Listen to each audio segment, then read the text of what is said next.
మనిషి పాపం చేసేది 6 రకాలుగా. ఎలా అంటే చూడకూడదు చూడటం, వినకూడదు వినటం, అనకూడదు అనటం, అలాగే తాకకూడదు తాకటం, ఊహించకూడదు ఊహించడం, అలాగే పీల్చకూడదు పీల్చడం. ఇలా 6 రకాలుగా పాపం చేస్తాడు, అంతేకాని 5 రకాలుగా కాదు.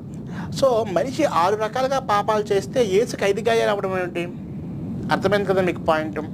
అంటే ఇతను కావాలనే జ్ఞానేంద్రియాల్లో ఒకటి తగ్గించేసి మనసును తీసుకొచ్చి పెట్టి జ్ఞానేంద్రియాలు 5, యేసుకి గాయాలు 5, కాబట్టి వేదంలో పంచగాయాయ నమః అని చెప్పారు అని చెప్పి అబద్ధం చెప్తున్నాడు. నిజానికి మనిషి పాపం చేసేది 6 రకాలుగా.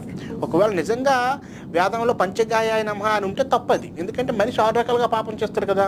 అప్పుడు వేదంలో 6 గాయాలు అని ఉండాలి, అలాగే యేసుకి 6 గాయాలు అవ్వాలి. సో ఇది తప్పని మీకు అర్థమైంది కదా. ఇంకో విషయం ఏంటంటే ఈ పంచగాయాయ నమః అనే మంత్రం ఎలా వచ్చిందంటే, మామూలుగా హిందువులు పంచగవ్యాలు అంటారు, పాలు పెరుగు